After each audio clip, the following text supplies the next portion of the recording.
Hello guys, this is Dr. Nerdies here. Welcome back to the part 3 of the prostatitis. We have discussed the two of the very important terms, acute and chronic. If you have missed that, please go and watch the previous videos. And unless you will not understand the third one. And granulomatous बहुत एक आम सा term है. Granulomatous prostatitis. It's even not discussed in majority of the books. But since it's a part, so I'm discussing it. It's very short. Okay, what is granulomatous? Granulomatous हमेशा जब भी हम नाम सुनते हैं तो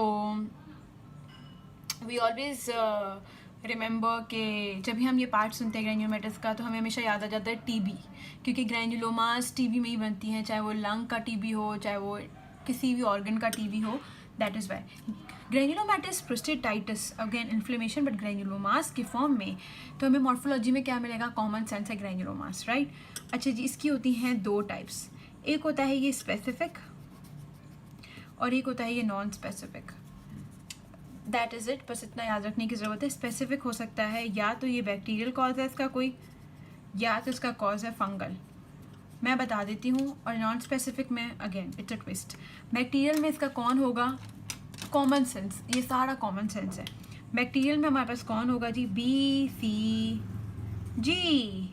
वेरी नाइस. ये क्यों हम अब बैठे बैठे BCG क्या होता है? BCG याद है, हम वैक्सीन लगवाते हैं, टीके लगवाते हैं बचपन में अपने शोल्डर के उस पर और कौन सी मसल, डेल्टोइड मसल पर. तो वही BCG एक वैक्सीन वो होती है. हमारे पास वैक्सीन होती है. माइकोबैक्टीरियल एटीन्यूएटेड स्ट्रेन होती है वीक माइकोबैक्टीरियल एक्टिविटीज़ के साथ. जब भी ब्लैडर कैंसर होता है तो उस कैंसर के ट्रीटमेंट के लिए हम जो है वो BCG वहाँ पर ब्लैडर में इंसर्ट कर देते हैं, जिसकी वजह से हो सकता है कि वो BCG प्रोस्टेट में चला जाए और प्रोस्टेट में जाकर अपने गंद पित्त करे और प्रोस्टेटाइटिस क्रिएट करवाए. कोई टेंशन की बात नहीं है, क्लिनिकल सिग्निफिकेंस इसकी नहीं है. ठीक है जी. फंगल क्यों होगा? फंगल हमारे पास होगा हमारे इम्यूनो कॉम्प्रोमाइज्ड में. कॉमन सेंस है, जब भी फंगल का नाम आता है इम्यूनो कॉम्प्रोमाइज्ड ही आ जाता है. अच्छा जी, नॉन स्पेसिफिक क्यों होगा? नॉन स्पेसिफिक बिल्कुल बेतुका इसका जवाब है, क्योंकि नॉन स्पेसिफिक तब होगा जब it's a reaction. Simple. Normal prostate की जो डक्ट्स और एक्नाई की जो प्रोस्टेट, उसमें जो हमारी सीक्रेशंस होती हैं बस वो बर्स्ट करेंगी. नॉर्मल फिजियोलॉजिकल चीज़ है ये.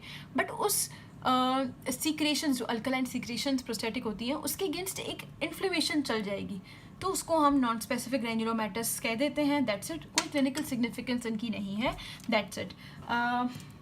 We are done with this thing. Thank you so much for watching this video.